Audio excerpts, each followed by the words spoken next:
Jim Morris is one of only 12 coaches at any level of college baseball to win at least 1,500 games. He led one team to the Junior College World Series, 13 teams to the College World Series, and won 2 national championships. He began his coaching career as an assistant at Appalachian State and later started the baseball program at Atlanta's DeKalb Community College. In his second year, the Eagles advanced to the 1977 Junior College World Series, where they finished second. He then served as an assistant coach for 2 years at Florida State before accepting the head coaching job at Georgia Tech. His Yellow Jacket teams enjoyed 12 straight winning seasons, 9 straight NCAA regional berths, and 4 straight ACC titles. In his 25-year tenure at the University of Miami, he led 13 teams to Omaha, including his first 6 ball clubs. The Hurricanes won national championships in 1999 and 2001. He has twice earned National Coach of the Year honors, and his teams appeared in the NCAA postseason a remarkable 32 consecutive years. Good evening. I'm Geno Damari, the head baseball coach at the University of Miami. And on behalf of the Hurricanes, I would like to salute all of tonight's inductees. I'd especially like to congratulate my mentor and my friend, Jim Morris. I had the privilege and honor to work under Coach Morris for almost 20 years as an assistant coach here at the University of Miami. You spent 12 years at Georgia Tech and 25 more seasons at the U. You did it with class and dignity, and you impacted lives for generations by helping boys become men. Congratulations, 3, on achieving the highest honor in college baseball. You certainly deserve it. Good evening. I'm Mike Fiore, College Baseball Hall of Fame, class of 2014. I'd like to pass along my most sincere congratulations to all the inductees of the class of 2020. It's a special class of players, coaches, and contributors. So many great performances and achievements, and very worthy of this special honor. Congratulations to all.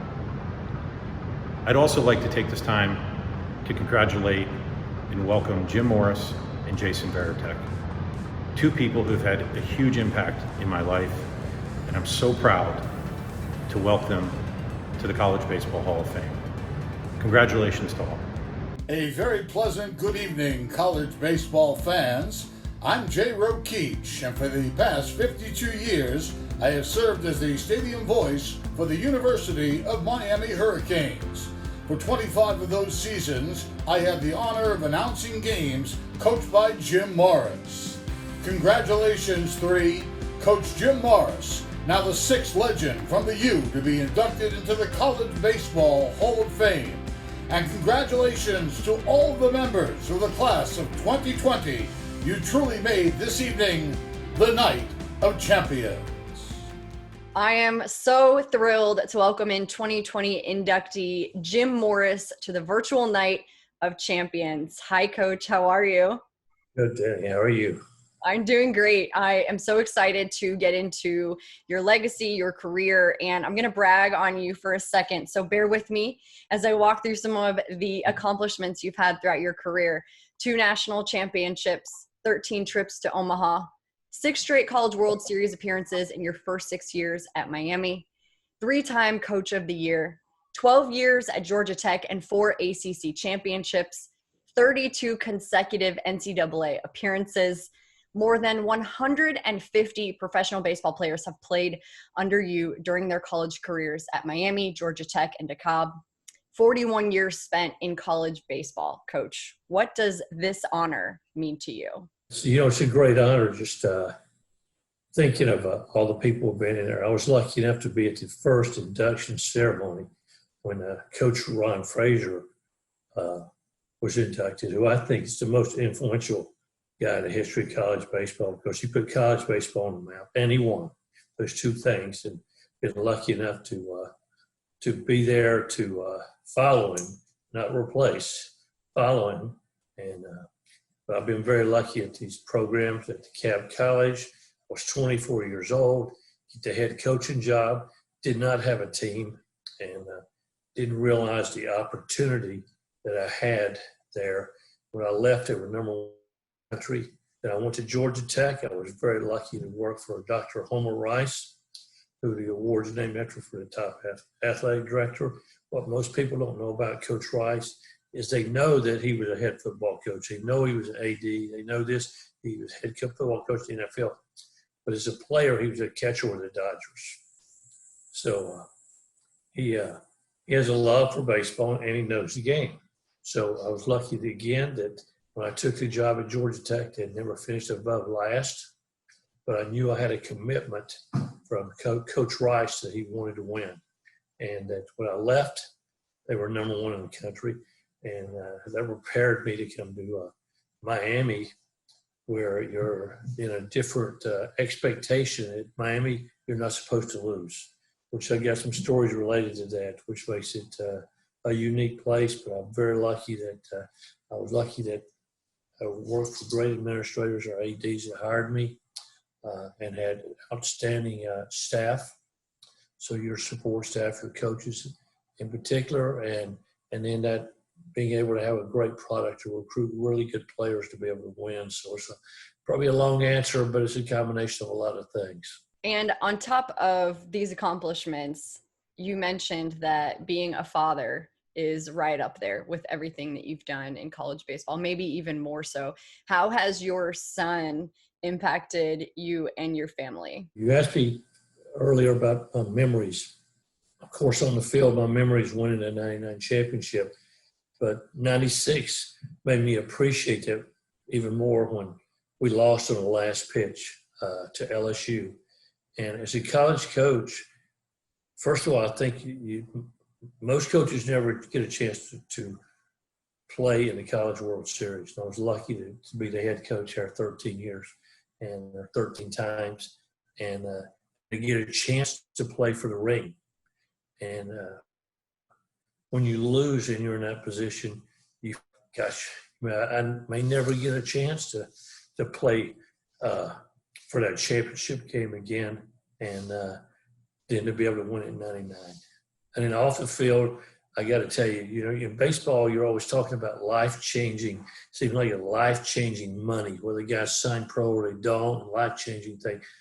Well, for me, my life-changing thing was when my wife, Nan, and I had our son, Will, who's changed totally probably my focus on what my priorities are. And he's 8 years old now, and just love being with him.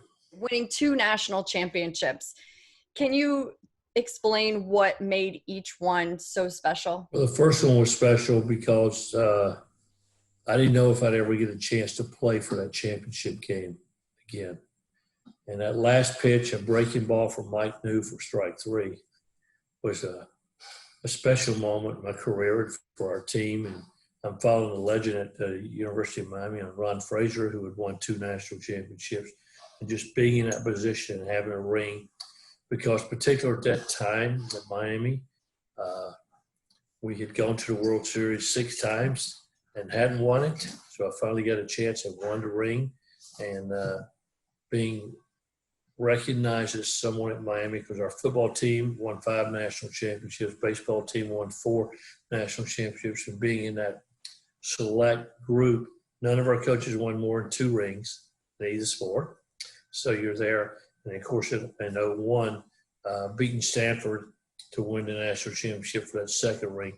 I got to tell you, that first one was the most special thing, just because, and I can remember, visualize very easy, like it was yesterday, that breaking pitch that Mike New pitched in the big leagues for a few teams and to end the game. So that was very, very special, and being able to share that with the coaches, and the players, and our fans, and the University of Miami, and coming home to a parade and all the things we had. And I think the 96 thing helped me prepare to appreciate 1999 in that moment. We're up by 1 run, and they had a man on first base with 1 out, and the wind's blowing out to the left field. And it was very much like the 96 time, last inning, and a high fly ball to left field that kept drifting and drifting and drifting. It seemed like it stayed up in the air forever. And finally it came down on the warning track for the second out. And then the third out, it scores a strike. But I can remember that long fly ball. It seemed like it was in the sky forever. And I was thinking, please don't, hit in the stands. You mentioned that losing is not an option at Miami. How do you feel like a sentiment like that altered or enhanced your career at Miami? Just my career, I was lucky being at the cabin. Georgia Tech prepared me to take advantage of that opportunity, which they call luck.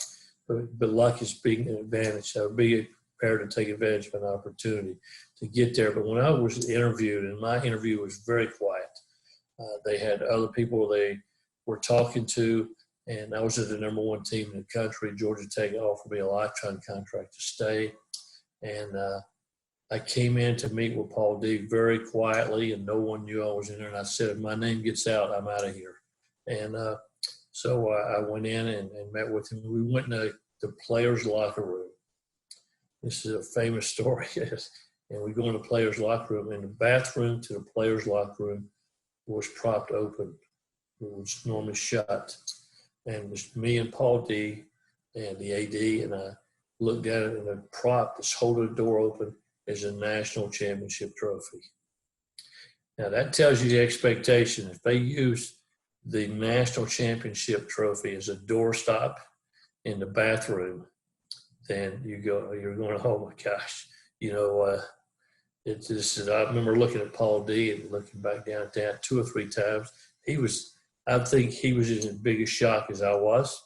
Looked back down and saw that trophy, and that set up the expectation. And of course, I was lucky. Paul D told me that I got anything I needed to win if I would come.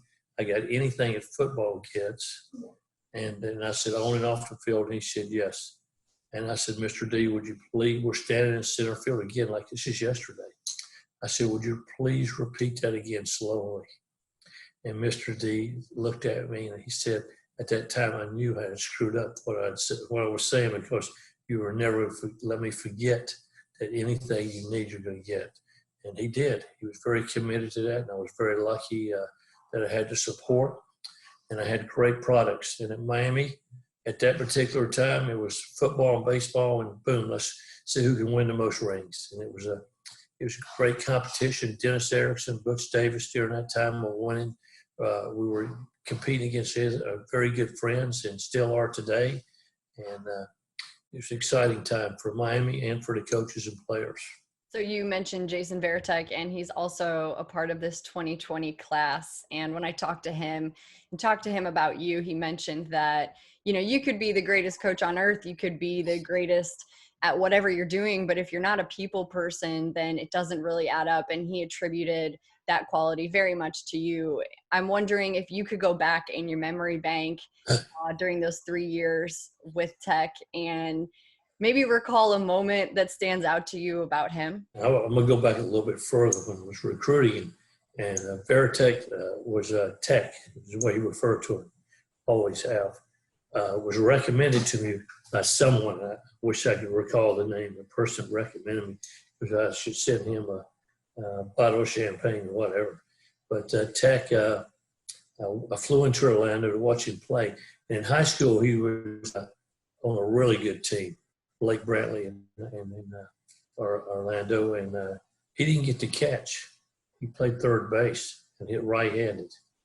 And the catcher that played in front of him, a kid named Thurston, it was a high draft pick. So Jason really didn't get to play his position. So I was told about him, and I flew in to watch him play on a summer team.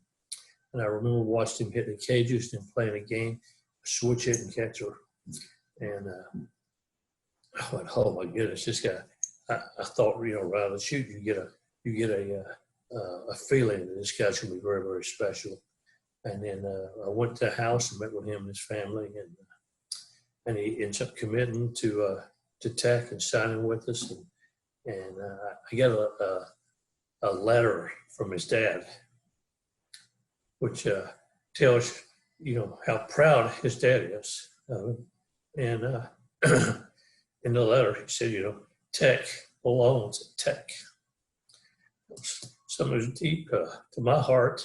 You recall so many great moments with Veritech, from the first day of fall practice his freshman year to being an All-American, to playing on the USA team and starting as catcher, to playing the big leagues, to being an All-Star, to winning a World Series, to doing all the things at Tech.